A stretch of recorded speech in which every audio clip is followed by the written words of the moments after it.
Hi, welcome to this video. This is going to be a short video on how I became Muslim, the short story. So if you are interested in the extended story, I will be posting that and you can take a look and see like a lot more in depth what caused me to hear about this faith, learn about it, and want to be of it. Alhamdulillah. So let's get to it. So I was born and raised Christian. I grew up in a Christian home. My parents did not give me the option to decide what I believed in. That means that, they didn't educate me on other faiths. They weren't like, do you believe in God? It was just something that I was taught and it was instilled in me from a young age. I said my prayers every night. We said grace when we sat down to eat. We went to church on Sundays. I went to Sunday school, Bible study, and I did all of like the religious steps. I think that probably as my siblings and I got a little older, my parents were maybe overwhelmed. I'm not really sure. I've honestly never even asked my parents, like, why did we stop going to church? But I just always kind of assumed it's because life happened, we were busy, and, we stopped going. So I would say, although I stopped going to church, I didn't stop believing in God, knowing that He is the person that created me, that's where I'm going when I die, and that He's like the presence, the creator. With that being said, my faith wasn't super developed. So what does that mean? It was like, I always say it's like something I had and it was in my back pocket. And I was like, it's in there. Yeah, I believe. So as a young adult, believing in God, but not going to church, I was not practicing my faith and I was not really doing anything to learn or grow religiously or spiritually. I would say that I was more of like a good vibes kind of person, like do good, be nice to others, try and make good decisions. But my guidance came from my inner conscience, what I felt was right and wrong. Yes, inherently it was my upbringing, my education, my experiences, these kinds of things, but it wasn't because I was referring to a religious manual such as the Bible. I always felt the Bible was really confusing, probably why I never picked it up to read it and learn. If I ever did have a question, I probably never even had a question that I was like, I'm gonna look that up and see, because it just was not on my radar at all. So I would say I really didn't have any idea of what Islam was. I didn't know any Muslims, and I met my first Muslim. So what happened? I did not know this person was Muslim right away. It was something that just kind of unfolded, and as I got to know them a little bit more, and I was like, oh, why are you always up so early? Oh, you pray. Oh, okay.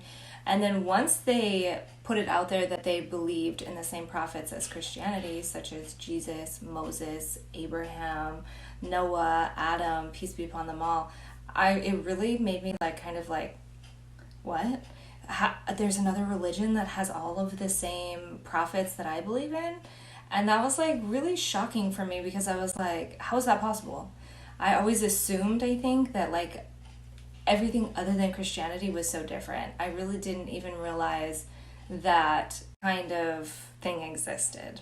So what this did is it inspired me to kind of go on Google and say, what is the difference between Christianity and Islam? How come they have the same prophets and the same stories? How can this be? The more that I looked into it, the more I learned about Christianity, the more clarification I got about my religion, and the more it made me realize there was another prophet after Jesus, peace be upon them both.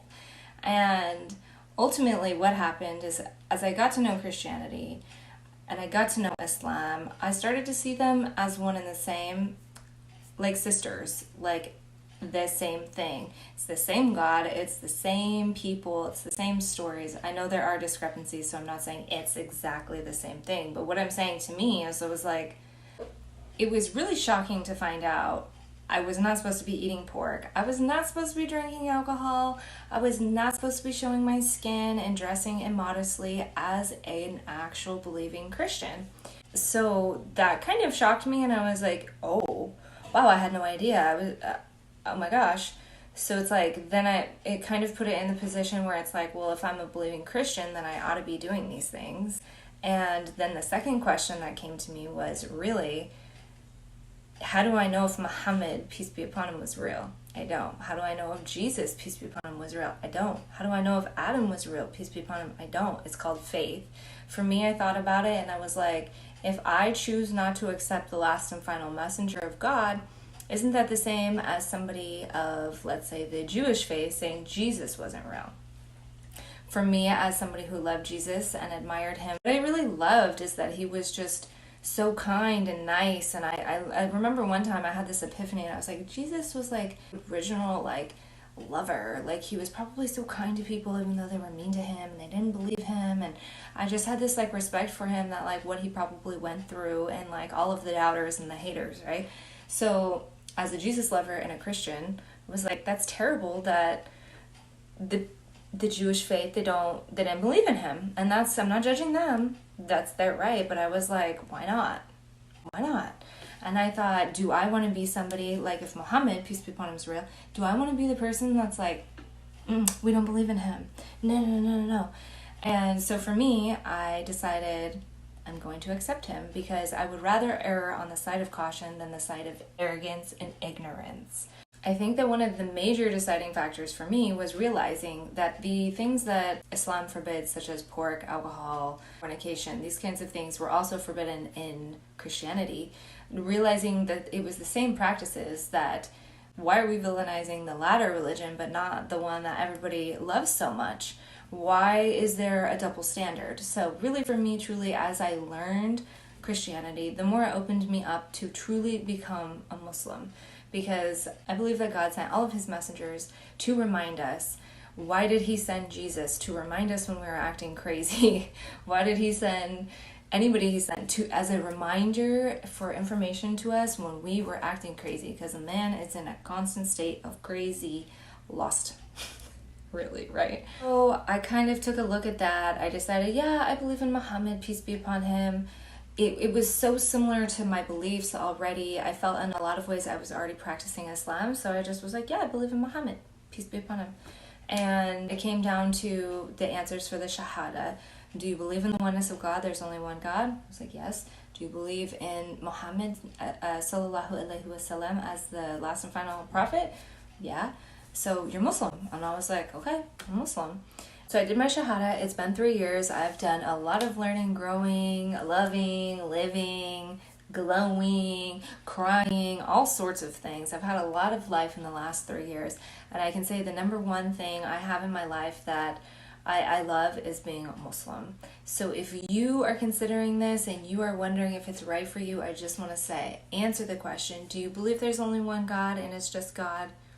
Just him created everything? And do you believe that he sent all of the prophets, the last of which is Muhammad, peace be upon them all? If you say yes and yes, you're Muslim. Congratulations. Do your Shahada. Don't be afraid. Believing in God is a beautiful thing, and true guidance comes from him. If you're feeling that and you woke up today, you're blessed. Follow it, live it, learn it, love it. So for now, check out my longer story if you want to know more details and you really want to know more about this journey. I love you guys. Thank you for watching.